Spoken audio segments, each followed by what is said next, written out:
algo muy malo. Y ahora me ha... ¿Quién ha dicho eso? Atrapado. I haven't been offered many superhero roles, to be honest. But I haven't actually looked at wanting to do them either.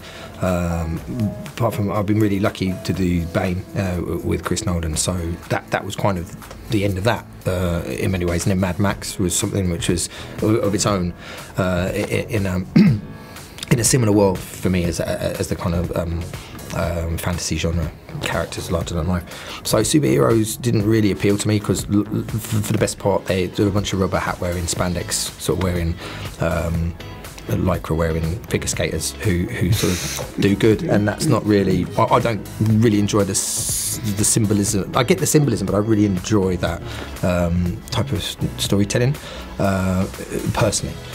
But I subsequently have been a father now for 10 years, and the resonance of superhero movies to my children has profoundly changed the way that I see the genre. And actually, I'm now much more, not just sympathetic, but I've been drawn into it. The specificity of having a character like Venom appealed to me because it dealt with the dichotomy and the paradox of the human condition specifically. So even if it wasn't a superhero movie, I looked at, when I read the script, I was like, oh, this is great. I'm just like talking to my head, and I have this character has an alter ego, or who's symbolic of self-will run riot or addiction, or sort of what I would do if I could do when I want to at any given time. And I think that's what the difference between a superhero and Venom for me is the manifestation of willfulness in a very primal way, living rent-free in a human who has to reorganise his ethical framework in order to live alongside this behemoth of psychosis. Yeah, but you know, the thing is, when you're playing someone who is billed as a villain, you don't see them as a villain yourself. You know, I don't think my character is a bad guy. I think he does some bad things, but I think everybody does some bad things. And actually, that's one of the things that's interesting about this movie is that, you know, there are no clear-cut goodies and baddies.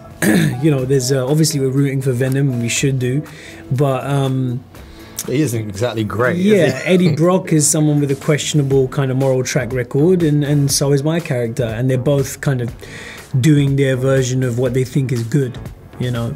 So really, you don't tap into your kind of dark side. You just tap into a kind of desperate hunger to try and do the right thing, you know, which might be counterintuitive, but it's just you just slightly tweak your idea of what right is. Which I think is a fair reflection of society, and more so over than the virtuous superhero, which is doing good and is unblemished or doesn't have any flaws. I think fundamentally human beings, what makes them so interesting and for want of a better word, beautiful, is that they're imperfections. They're the paradox of the human condition. Ultimately, we're all flawed, rather than it being a monster or a demon within us. It's just that we engage obstacles with certain characteristics, and some of them aren't better than others. Do you know what I mean? So with the we've all got flaws, you know, we've all got flaws, and so yeah, this enhances that. That's what this film really plays on that as well, you know. Yeah, it's like there's a Jekyll and Hyde element, and then there's a slight Jaws element of when's the monster coming, and you know the unpredictability and the shock and surprise, and I think there's an existential terror which underrides the symbolism of the characters in some aspects, and then there's a natural element of horror, which is what it's like to get a tropical disease or be infected with something that turns out to actually really be ludicrously an alien, you know, and then explaining to people that you have an alien in you. No one in real world would necessarily. That would be a really hard sell if, you know, I don't know, Theresa May tried to explain to us that she had a £700 alien living in her. Unlike, we wouldn't believe her. Some people would. Well, some people would, but it would be a hard sell for her. Do you know what I mean? And I think that there lies sort of the elements of tonality of horror, terror, comedy, and it's compelling. It would be compelling watching Theresa May explain to us that she actually had an alien in her. I mean, I want to hear what you have to say about this, but the way I try, it's not that different to doing anything. When you do anything, you know, there's people that you don't want to let down. People have expectations. You want to do a good job. Really, this is just amplified to, you know, by a million times, because comic book fans are the most diehard fans, and we're living in an era of, like, you know, you know, where comic books are the staple that, you know, that we're drawing on to tell stories in cinema. So for me, I think you just have to kind of, you know, respect the legacy, respect the inheritance, and this film does that. You know, it's based on some, you know, core comic book storylines, which is the Lethal Protector and Planet of the Symbiotes. So we've respected that, and we've done that. And then after that, you have to just close your eyes and jump, and recognize that you're never ever, no matter what you do, you're never going to please everyone. So you have to let go of that straight away.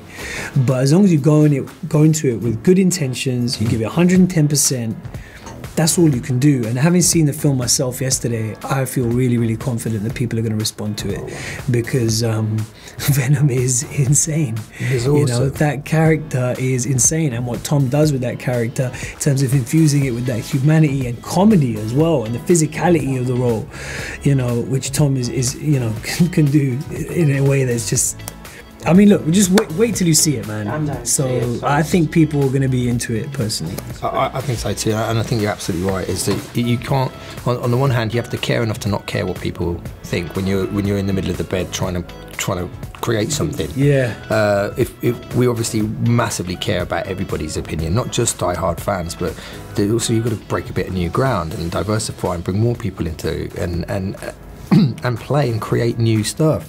But some people aren't going to like that. Some people are going to say, actually, I love that progression of the character. That's not the orthodox and traditional, but then it's a 2.0 that I'm prepared to go with. And actually, I really enjoy the journey that we're going on with this character. Some people go, no, it's not for me. I'm a traditionalist, and that's okay too. But the main thing is that, do you recognise your Venom there? You know, to the hardcore fans, I think we've worked extremely hard across all the departments to deliver the iconic character of Venom.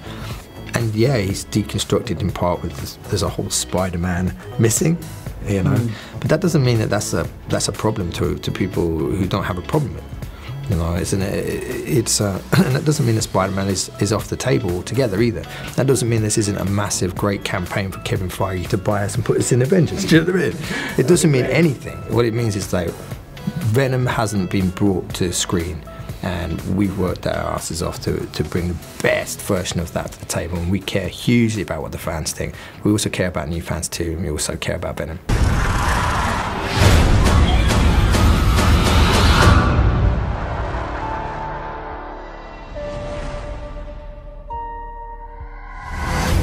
Nos comeremos tus dos brazos y tus dos piernas, y luego te arrancaremos la cara de la cabeza. Por favor. Y solamente serás un ser sin brazos ni piernas que rueda por la calle como una mierda al viento.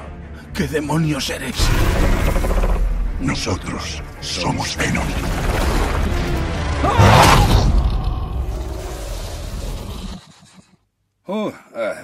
Tengo un parásito. Sí. Adiós, señora Chen.